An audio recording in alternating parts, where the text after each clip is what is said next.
As the first uncertain news reached Paris, families, friends and airline staff were gathered together in a special Air France information centre at Charles de Gaulle airports. It soon became apparent that whatever had happened, Flight 447 was no longer in the air. A catastrophic failure, an electrical fault and loss of pressure. The plane was lost.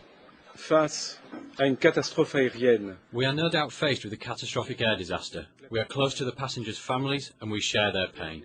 Famille des passagers.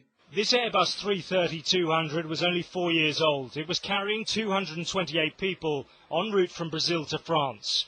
Both governments are now involved in the search, rescue and recovery operation. But expressing his concern, the British Prime Minister indicated his belief that British people were on board as well.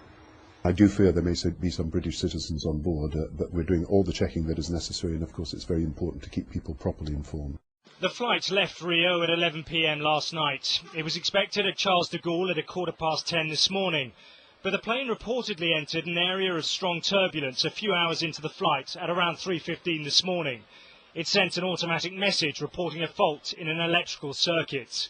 It's thought the last contact occurred when it was about 186 miles northeast of the coastal Brazilian city of Natal.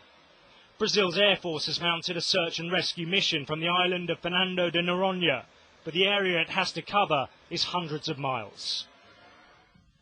This type of plane has a generally good safety record, but there have been near misses. In 2001, for example, a flight from Canada to Portugal lost power and fuel and had to glide to an emergency landing. But some experts say, while it's still early, nothing can be ruled out. If the report wasn't done by the pilots, but it was an electronically reported one, because these things are being monitored, taking those two things into account, it could have been an explosion. That is a possibility. President Nicolas Sarkozy is leading his country's shared sadness over the disappearance of the plane. The hunt to find survivors goes on, although hopes are fading by the hour. Finding the aircraft itself may be the only way the mystery of what happened to Flight 447 will be explained.